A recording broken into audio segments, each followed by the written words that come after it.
The metal detector's alarm shrieked through the immigration hall, freezing the frail old man in place. 85-year-old Ismail Rahman clutched his frayed coat as a uniformed security officer stepped forward. Ismail's heart pounded. He had done nothing wrong, yet dozens of travelers were now staring at him as if he were a criminal. A young customs officer with a clipped voice waved a hand. "Step aside, sir," he ordered, suspicion in his eyes. Ismail shuffled out of line, leaning on his cane. His knees trembled, not just from age, but from a jolt of fear and humiliation. He had survived far worse in his lifetime, but this felt different. This was home, or so he thought, and now he was being treated like an intruder. He stepped forward through the gate again, and once more the alarm blared. The officers exchanged glances and moved in for a closer check. Ismail raised his thin arms as one guard swept a handheld scanner over him. It crackled at his chest pocket. With shaking fingers, he reached in and pulled out a pair of old, rusty military dog tags on a chain, glinting dully under the harsh fluorescent lights. The officer snatched the dog tags from Ismail's hand and squinted at the faded engraving of a name and number. "What's this?" he demanded sharply. Ismail opened his mouth to answer, but his throat had gone dry. Those tags were a part of him, a fragment of history he always carried. "They're mine," he managed to croak. From the war. I was hands behind your back." The officer cut him off. Another guard appeared at Ismail's side, gripping his elbow.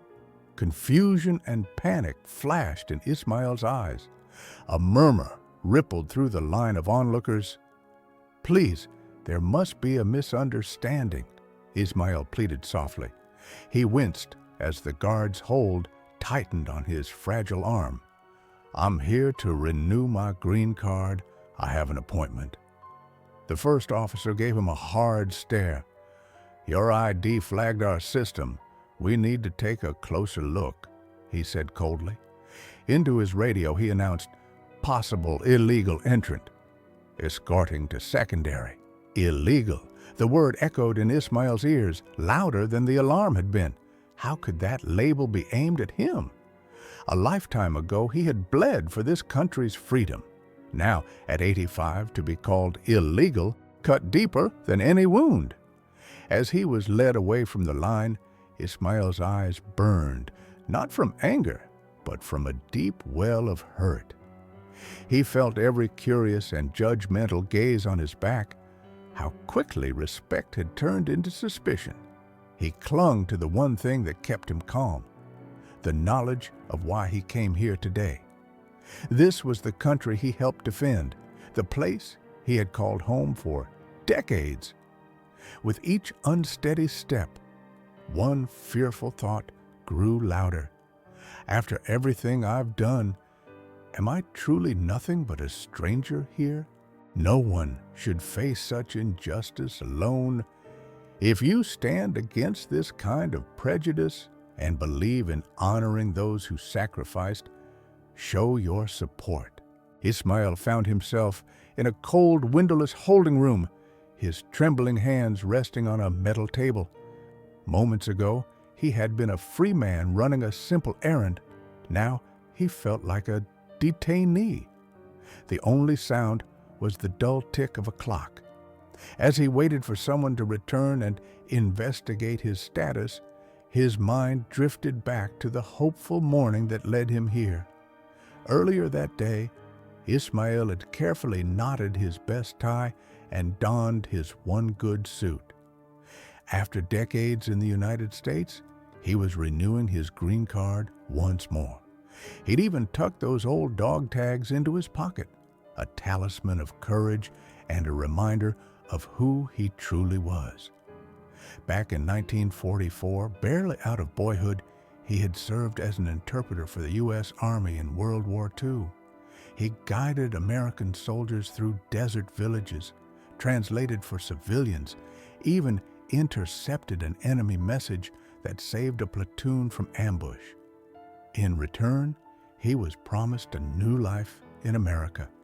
He arrived on these shores with hope in his heart and scars, both visible and hidden, from a world at war.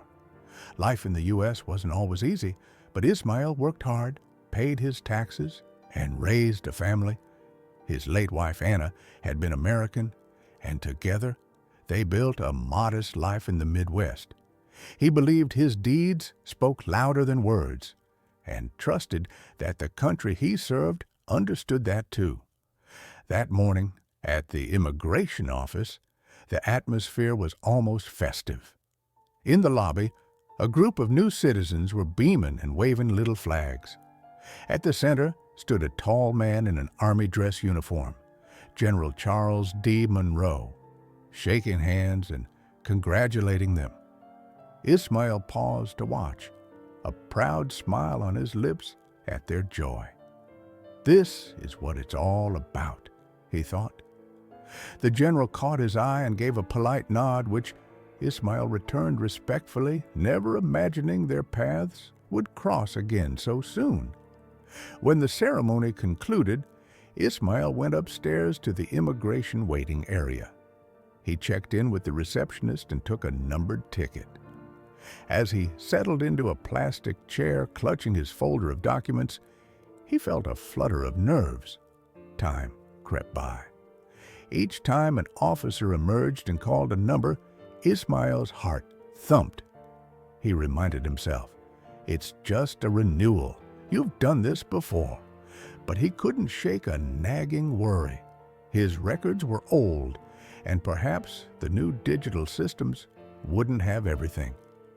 Finally, a stern-faced officer stepped out and called, "Number 42. Ismail Rahman?" Ismail pushed himself up with his cane and smiled politely. The officer did not smile back. He led Ismail through a secure door toward the secondary screening area. This was unusual. A simple renewal rarely needed extra screening. A bead of sweat rolled down Ismail's back. Something was wrong, even before the metal detector alarm pierced the air. Now, alone in the holding room, Ismail replayed those moments and wondered if this was all a mistake. He thought of General Monroe downstairs and the warm welcome given to new Americans. What would that hero think, knowing an 85-year-old World War II veteran was being treated like a criminal just one floor above? The thought was almost absurd. Straightening himself, Ismail resolved to explain everything clearly. He had proof of his service and his life here. Someone would have to listen. Yet, as the minutes passed, doubt gnawed at him. Was he just a forgotten old man the system didn't care about? What do you think? Should a man who bled for his country ever be treated like this? The door of the holding room swung open, and the young officer from earlier strode in with a folder in hand. Behind him was another man in a suit, likely a senior immigration official. They both remained standing, looming over the seated Ismail. "Mr. Rahman," the senior official began, adjusting his glasses, "we've reviewed your case. According to our database, there's a lack of documentation to confirm your legal entry and status. In fact," he glanced at the officer, who continued in a cool tone, "in fact, it appears you might not have any valid status at all. Do you have any legal proof of your citizenship or residency beyond this expired green card?" Ismail's mouth went dry. I've been here since 1946, he said, voice trembling but dignified. "I was granted residency because of my service. I fought for this country." The young officer's brow creased. "We hear that a lot, sir. You say you fought for us? In World War II? That would make you, what, a teenager back then?" "I was 18 when the war ended," Ismail insisted, a flash of pride. "I served in the North African campaign with the U.S. Army. I have a letter here." He reached forward shakily and opened his weathered leather folder.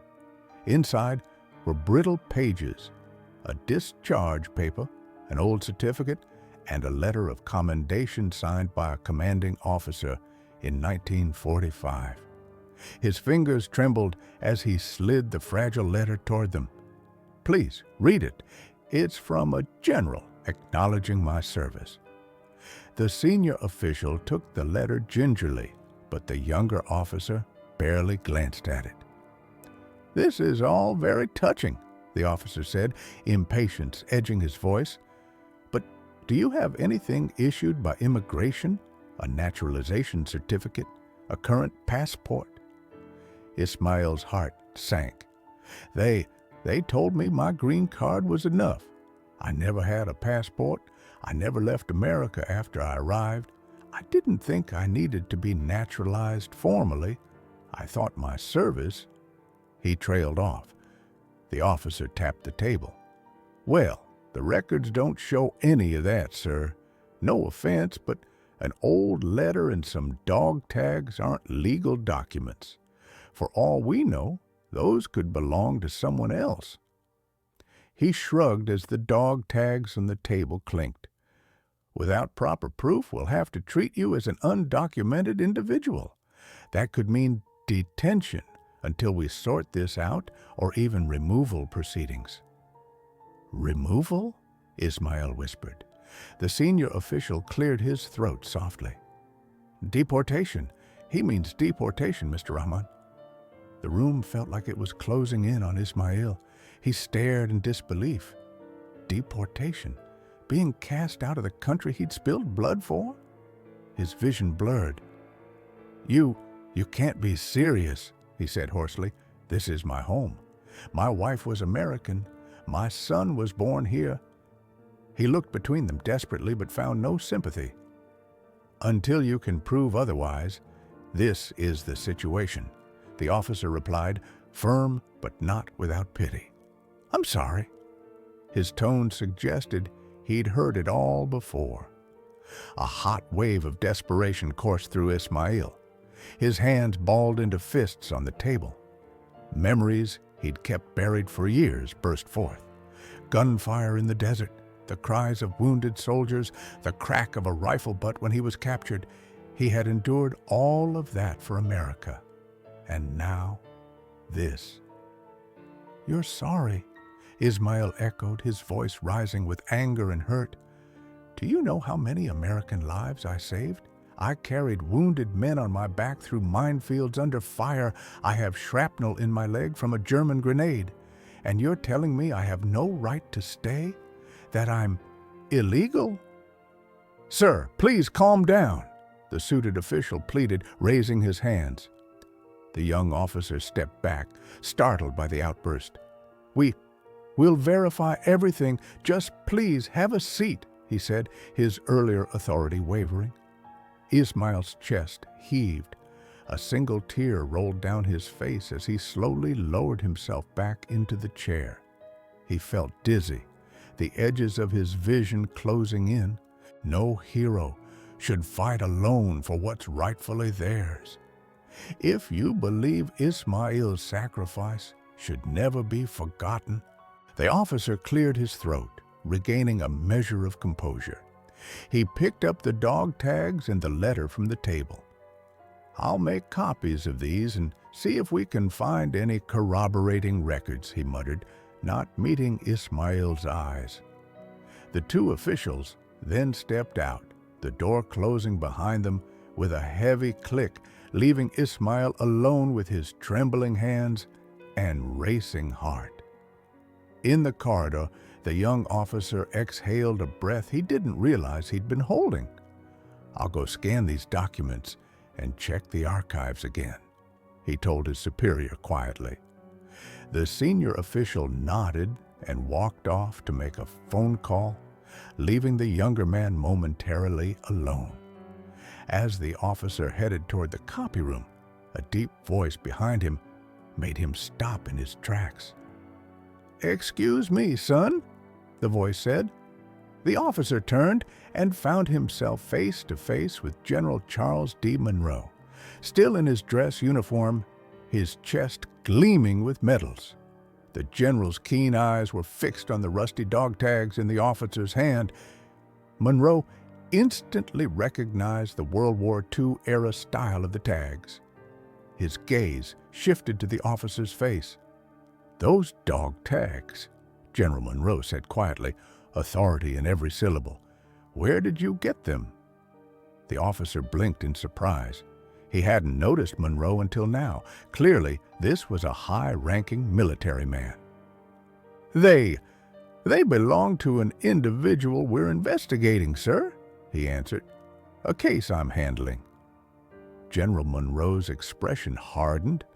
Moments earlier, as he passed through the hall, he had overheard a frail but impassioned voice from the holding room talking about North Africa and sacrifice. Now, seeing the tags, a suspicion took shape.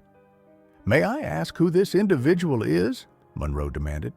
The officer swallowed. "An elderly gentleman, an immigrant. We suspect he's here illegally. He, claims he was an interpreter for the Army in World War II." The words "claims" and "illegally" hung in the air. General Monroe's jaw tightened. He extended his hand. "Let me see those," he said.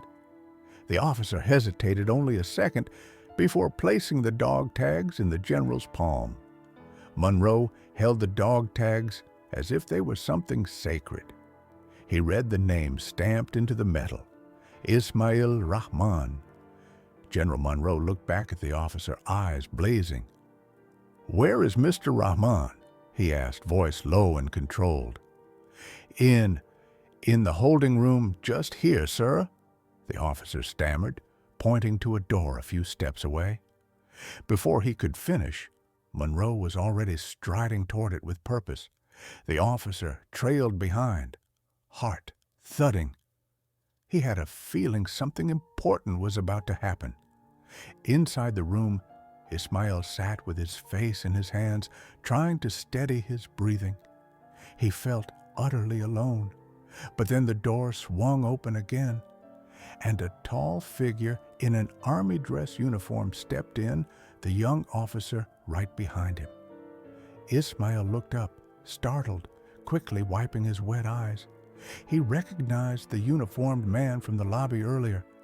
General Monroe surveyed the scene. The disheveled old man, the scattered papers, the heavy despair hanging in the air. The young officer started to speak.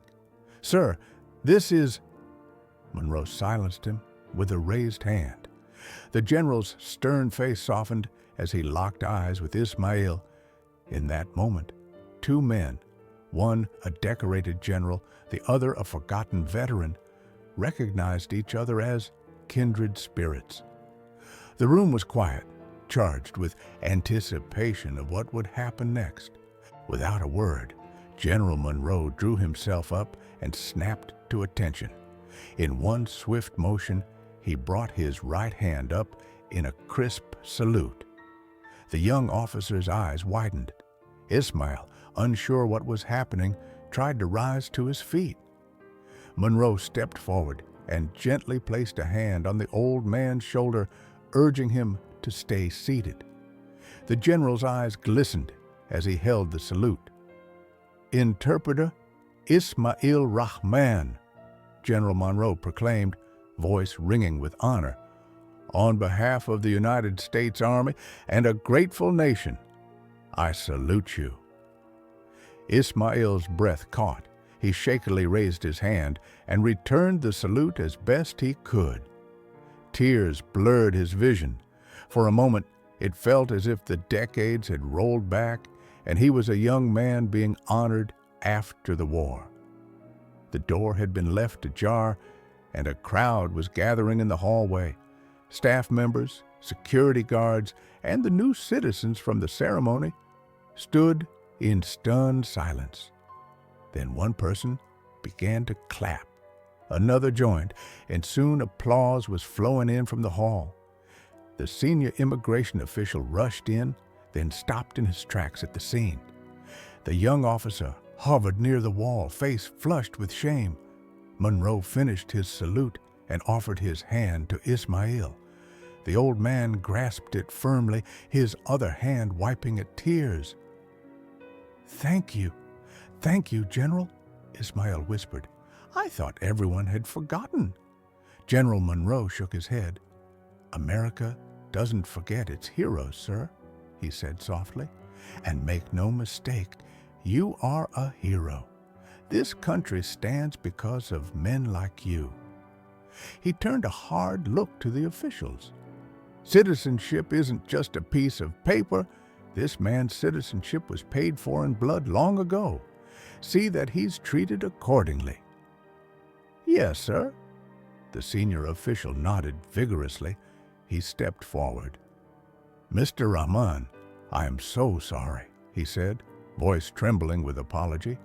"We'll resolve this immediately. In fact, it would be our privilege to expedite your citizenship paperwork right now, if you'll permit us." Ismail could only nod, overwhelmed. The young officer approached and gently returned Ismail's dog tags and letter. "Sir," he said hoarsely, "I'm sorry. I was wrong, and thank you for everything." His eyes were downcast. Ismail studied the humbled young man. He managed a weak smile. "Just do right by the next old soldier who comes through," he answered softly. The officer swallowed and nodded. General Monroe then took Ismail by the arm and led him out of the room. The gathered onlookers parted, then broke into cheers as the general escorted the elderly veteran into the hallway. One of the new citizens, a young woman with tears in her eyes, stepped forward and gently embraced Ismail. "Thank you, sir," she said emotionally. "We're here because of you." Others murmured in agreement and gratitude. Ismail's heart brimmed with joy. He had never felt more accepted. Decades of doubt and worry melted away in the face of such gratitude and respect. Within a few weeks, Ismail was officially granted U.S. citizenship in a special ceremony. General Monroe stood proudly at his side as he took the oath. When Ismail raised his certificate, proving on paper what he had long proven in his heart, a crowd of friends, officials, and family applauded loudly. News of Ismail's journey spread, and many strangers came forward to thank him for his service. The outpouring of respect healed something deep within him. In the end, justice and gratitude triumphed over prejudice and red tape.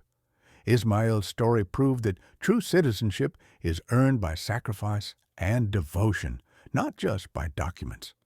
And at long last he knew he was home, truly and forever.